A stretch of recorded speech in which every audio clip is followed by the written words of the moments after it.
দিন 18 ডিচেম্বৰ 2025 আৰু সময় ৰাতি 9টা বজাত ভালুকা নামৰ এটুকুৰা জাগাত বাংলাদেশৰ এজন যুৱকক 140ৰ পৰা 150 জন মানুহে মৰিয়াই হত্যা কৰে আৰু তাৰ পিছতেই তেওঁক গছত বান্ধি পেলাই উলংগ কৰি পেলাই জ্বলাই দিয়ে। হয়, মই এজন যুৱক যাৰ নাম দীপু চন্দ্ৰ দাস, মই তেওঁৰে কথা পাতি আছো, যেটো নিউজ হয়তো আপোনালোক সকলোৱে নিউজ চেনেলত দেখি আছে, যাৰ হয়তো কথা আপোনালোক সকলোৱে গম পাইছে অলৰেডি। 19 ডিচেম্বৰত তেওঁক লৈ যোৱা হয় MMCH হস্পিটেলত তেওঁৰ অটপসি কৰিবৰ কাৰণে আৰু 20 ডিচেম্বৰত RAB ৰেপিড একচন বেটেলিয়ন গঠন কৰা হয়, যোনে 7 জনতকৈ অধিক মানুহক এতিয়ালৈকে এৰেষ্ট কৰিছে।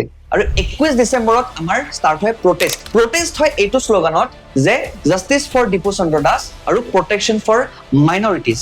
কিন্তু এআই একমাত্ৰ ঘটনা নহয়, দ্বিতীয় ঘটনা বাংলাদেশ নেশ্যনেলিষ্ট পাৰ্টি মানে BNP তাৰ এজন লোকেল পলিটিচিয়ান তেওঁ আৰু তেওঁৰ জীয়াৰী আৰু তেওঁৰ দুজন ভনী যেতিয়া ঘৰত একেলগে আছিলে, কেইজনমান মানুহে বাহিৰৰ পৰা ঘৰটো লক কৰে আৰু ঘৰটো লক কৰি পেলাই গোটেই ঘৰটোত জুই জ্বলাই দিয়ে। আৰু জুই জ্বলাই দিয়াৰ ফলত কি হয়, সেইজনী ছোৱালী যাৰ নাম আয়েশা আখতাৰ, সেই 7 বছৰীয়া ছোৱালীজনীৰ থিতাতে মৃত্যু হয় আৰু বাকী কেইজন মানুহ আমাৰ চিকিৎসাধীন হৈ আছে। কিন্তু এই ঘটনাবোৰ কিয় হ'ল, কোনে কৰিলে এই ঘটনাবোৰ, আৰু এই ঘটনাবোৰৰ ফলত কি হবলৈ গৈছে বাংলাদেশত আৰু বাংলাদেশৰ লগত ভাৰতৰ কি সম্পৰ্ক, এই ঘটনাটোৰ কাৰণে এই গোটেইখিনি কথা আমি আজি এই ভিডিঅ'ত পাতিম।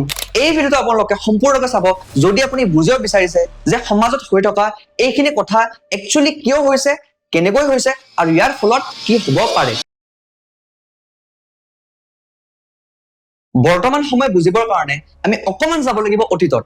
জুলাই 2024 আৰু এটা ডাঙৰ প্ৰটেষ্ট। এই প্ৰটেষ্ট হয় শ্বেখ হাছিনাৰ গভৰ্ণমেণ্টৰ বিৰুদ্ধে আৰু ইয়াৰ নেতৃত্ব কৰে এজন মানুহ, এজন লোকপ্ৰিয় মানুহ যাৰ নাম হয় ওছমান হাদি। আৰু এই ওছমান হাদিৰ নেতৃত্বৰ ফলতেই আজি শ্বেখ হাছিনাৰ গভৰ্ণমেণ্ট নাই আৰু এখন ইণ্টাৰিম চৰকাৰ হয়তো গঠন হৈ পৰিছে মহম্মদ ইউনুছৰ আণ্ডাৰত। কোন এই ওছমান হাদি? ওছমান হাদি এজন পলিটিকেল এক্টিভিষ্ট আছিলে আৰু তেওঁ ষ্টুডেণ্টৰ কাৰণে মাত মাতিছিলে, তেওঁ গভৰ্ণমেণ্টৰ বিৰুদ্ধে মাত মাতিছিলে। তেওঁ অতি কম সময়ৰ ভিতৰতে লোকপ্ৰিয় হৈ পৰিল, সকলো মানুহে তেওঁক ভাল পালে আৰু যাৰ কাৰণে ইনকিলাব মঞ্চ এখন পলিটিকেল প্লেটফৰ্ম হয়, তাৰ তেওঁ স্পোক পাৰ্চন হিচাপেও কাম কৰে। আৰু আগন্তুক 12 ফেব্ৰুৱাৰী 2026ত হ'বলগীয়া ইলেকশ্যনছতো তেওঁ ইণ্ডিপেণ্ডেণ্ট কেণ্ডিডেট হিচাপে পাৰ্টিচিপেট কৰিম বুলি ভাবে ঢাকা 8 কনষ্টিটুৱেঞ্চিৰ পৰা। কিন্তু বিধিৰ বিধান বেলেগ। 12 ডিচেম্বৰ 2025ত তেওঁ নামাজ পঢ়ি ওলাই থকা অৱস্থাত তেওঁক গুলি মাৰে আৰু থিতাতে তেওঁ বহুত ইনজিয়ৰ্ড হয়। তাৰ পিছত তেওঁক ছিংগাপুৰৰ এখন হস্পিটেলত লৈ যোৱা হয় আৰু 18 ডিচেম্বৰ 2025ত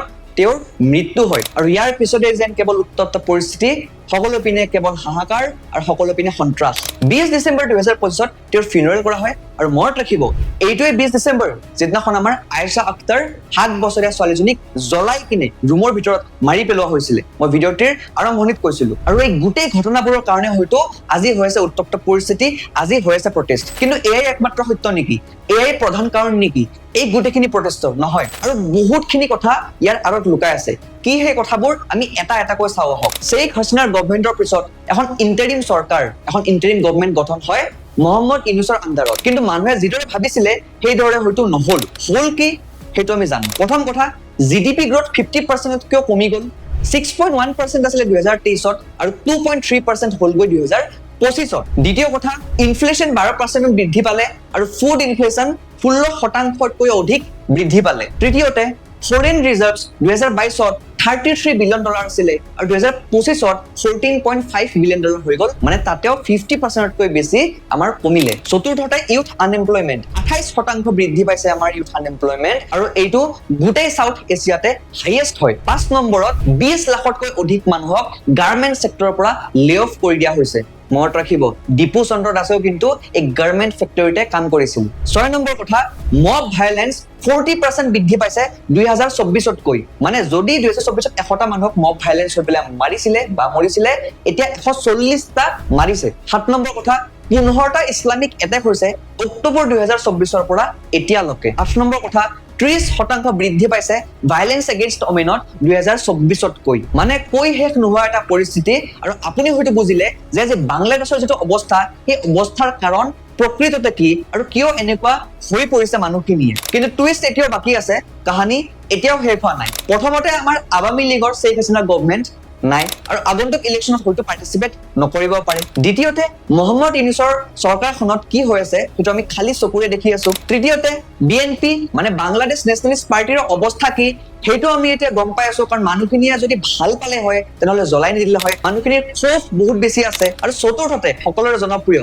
সকলোৰে ফেভাৰিট ওছমান হাদি যোনে আমাৰ মাজত নাই এতিয়া হবলৈ কি গৈ আছে 12 ফেব্ৰুৱাৰী 2026 ইলেকশ্যনৰ 1.5 মাহ আগতে এনেকুৱা উত্তপ্ত পৰিস্থিতি এটা ইলেকশ্যনত কি হ'ব বাংলাদেশৰ ভৱিষ্যত এই সকলোবোৰ প্ৰশ্ন যেন এটা মিস্ট্ৰি হৈ পৰিছে এটা সলভ নোহোৱা পাজল হৈ পৰিছে কিন্তু এক প্ৰশ্ন হয় যে দীপু চন্দ্ৰ দাস নামৰ যুৱকজনে জাস্টিস পাবনে বাংলাদেশত থকা মাইনৰিটিজ হিন্দুখিনিয়ে সেফ ফিল কৰিবনে তেওঁলোকৰ লগত এনেকুৱা মব লিঞ্চিং আৰু হ'বনে তৃতীয়তে কোনটো পলিটিক্যাল পাৰ্টিক মানুহে সাপোৰ্ট কৰিব কাৰ চৰকাৰ গঠন হ'ব সেইটো এটা ভাবিবলগীয়া কথা আপুনি কি ভাবে আপোনাৰ কি মতামত সেইটো আপোনালোকে কমেন্টছত জনাব অসমীয়াৰ কথা আৰু অসমীয়া ভাষাত সকলো কথা মই কৈ যাম এই চেনেলটোত সাবস্ক্ৰাইব কৰিব চেনেলটো যদি আপোনালোকে এনেকুৱা ভিডিঅ'ছ আকৌ বিচাৰে আৰু লগতে লাইক কৰিব আৰু লগতে আপোনাৰ মতামতটো জনাবলৈ নাপাহৰিব ধন্যবাদ